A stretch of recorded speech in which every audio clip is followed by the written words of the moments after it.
My fiancé went behind my back and demanded money from my parents for our wedding. Introduction. My now ex-fiancé 28M and I 27F had been together for 3 years before getting engaged. We were deeply in love, and our relationship seemed strong and stable. I was thrilled when he proposed, and we eagerly started planning our wedding. The excitement, however, soon turned into a nightmare when Zach decided to go behind my back and do something I explicitly asked him not to do. Family background. Both Zach and I come from similar financial backgrounds. His mother is a high school teacher, and his father runs a small hardware store. My mother is a nurse, and my father was the manager at a Chinese restaurant until he was laid off a few weeks before our engagement. The restaurant owner passed away, and the new management decided to replace my father with someone else.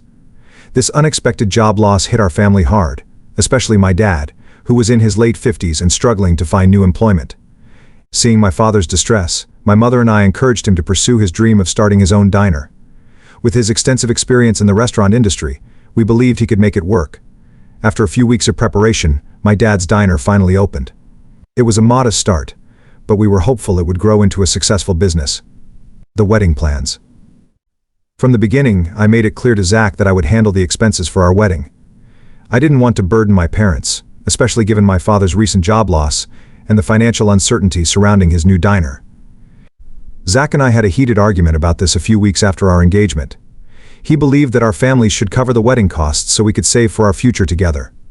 He thought it was traditional for parents to pay for their children's weddings, but I stood firm on my decision. Despite my clear stance, Zach seemed determined to involve my parents financially. He argued that it would be better for us in the long run if we didn't spend too much of our own money on the wedding. I understood his concerns but felt strongly about not asking my parents for money. I explained that his family could contribute if they wanted, but I would take care of my share. Zach's actions. About 10 days ago, we made a deposit for our wedding venue. We had agreed to split the cost equally, and I paid my share. However, Zach seemed uneasy afterward. When I asked him why, he expressed concern about our future finances and didn't want me to spend too much money. I reassured him that I had everything under control, but apparently he decided to take matters into his own hands. A couple of days later, my mother called me and told me that Zach had visited them and demanded they pay for the venue. He lied to them, saying I was worried about the expenses and was too kind to ask them myself. He even lectured them on their responsibilities as parents. What Zach didn't know was that my parents had already offered to pay for the wedding twice, and I had turned them down both times. Confrontation and breakup. Upon hearing this from my mother, I was livid. I felt betrayed and humiliated. Trust is the foundation of any relationship, and Zach had completely shattered mine. I immediately took the day off work and went home to confront him. I told him the wedding was off. He tried to justify his actions by saying he was looking out for our future, but I couldn't accept that. He had gone behind my back and insulted my parents. We had a heated argument, and Zach accused me of keeping secrets from him. He claimed that if I had told him about my parents' offer, he wouldn't have approached them. However, I believe that my decision was none of his business, and that he should have respected my wishes. The aftermath. After our argument, I packed my things and left. I've been living in a hotel since last week, and my parents have been incredibly supportive. However, a few days ago, they called me with more shocking news. They had sold our family home to fund my wedding and invest in the diner. They had been hounded by a buyer for months, and Zach's visit prompted them to accept the offer. My parents wanted to surprise me by using the money for the wedding and the diner. I broke down when I heard this. I hadn't told them about calling off the engagement, and they had sold the house for me.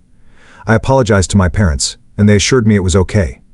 They were moving into a rented apartment and would use the money to invest in the diner. Healing and moving forward. The days that followed were some of the hardest of my life. I felt an immense amount of guilt for the turmoil my family went through, all because of Zach's actions and my subsequent decisions. My parents, however, were a beacon of strength and understanding. They reassured me that everything would be all right, and that they were proud of the decisions I made to stand up for our family's financial integrity, support, and new beginnings. My friends were incredibly supportive during this time. One of my closest friends offered me a place to stay, and I gladly accepted. It was comforting to be surrounded by people who cared about me and understood my situation. They reminded me that I had made the right decision by calling off the wedding and ending my relationship with Zach. I decided to visit our old house one last time before the sale was finalized. It was an emotional experience, but it also brought a sense of closure. My parents and I shared memories, laughed, and cried together. It was a bittersweet moment, but it marked the beginning of a new chapter for all of us. Yeah, final confrontation. I knew I needed to confront Zach one last time to get some closure. I went back to his place to retrieve the rest of my belongings and to have a final conversation. When I arrived, he was cold and dismissive. He refused to acknowledge any wrongdoing and continued to insist that he had acted in our best interest. It was clear that he still didn't understand the gravity of his actions or the pain he had caused. Moving on. I blocked Zach on all social media and cut off all contact. I realized that our breakup was for the best, and I needed to focus on my own healing and moving forward. My parents finalized the sale of our house, and they gave me 30% of the proceeds. They planned to use the remaining money to invest in the diner and secure their financial future. My dad mentioned that if the diner does well, he might want me to inherit it someday. This prospect filled me with hope and determination.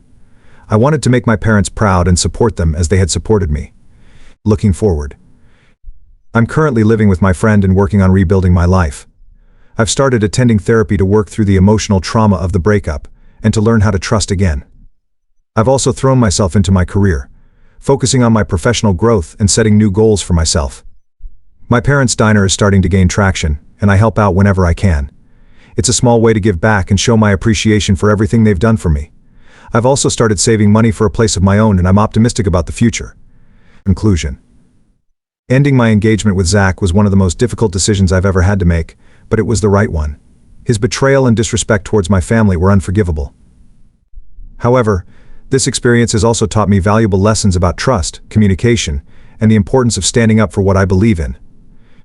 I'm grateful for my supportive parents and friends who have been with me every step of the way. As I move forward, I'm determined to build a better future for myself and to cherish the love and support of those who truly care about me.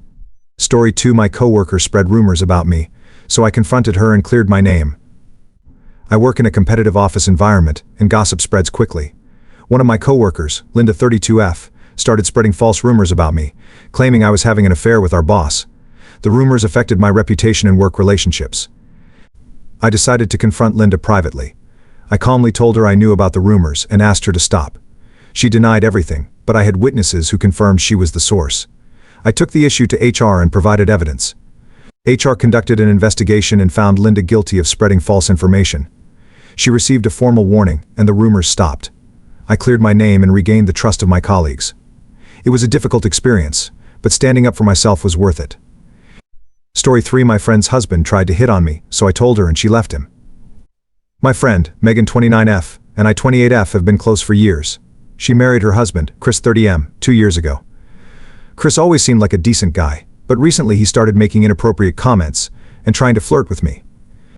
I felt uncomfortable and didn't want to betray Megan's trust. I decided to tell her about Chris's behavior. Megan was devastated but thanked me for being honest. She confronted Chris, who admitted to his actions. Megan decided to leave Chris and filed for divorce. It was a painful process, but she knew it was the right decision. We've supported each other through the ordeal and have become even closer. I'm glad I could help my friend avoid a toxic relationship. Story 4. My neighbor kept throwing loud parties, so I reported them to the authorities and got peace and quiet. I live in a residential neighborhood that values peace and quiet. However, my neighbor, Tom 28M, constantly threw loud parties that lasted late into the night. I asked him multiple times to keep the noise down, but he ignored me. After another sleepless night due to his party, I decided to report him to the authorities. The police came and issued a noise violation. Tom was furious, but had no choice but to comply. Since then, the parties have stopped, and our neighborhood is peaceful again. My relationship with Tom is strained, but at least I can sleep soundly at night. Reporting him was a necessary step to protect my well-being. Story 5. My boss tried to take credit for my presentation, so I spoke up and got the recognition I deserved. I've been working hard on a presentation for a major client for weeks. When it was time to present, my boss, Karen 40F, tried to take credit for my work. She introduced the presentation as her own and barely mentioned my contributions. I was furious but didn't want to cause a scene during the meeting. Instead, I waited until the QA session and answered questions in detail, highlighting my role in developing the presentation. The clients were impressed and asked Karen to clarify my contributions. Karen was caught off guard and reluctantly admitted my involvement. After the meeting, I spoke to our higher-ups and provided evidence of my work. They acknowledged my efforts and gave me the recognition I deserved. Karen was reprimanded for her actions, and I felt validated for standing up for myself.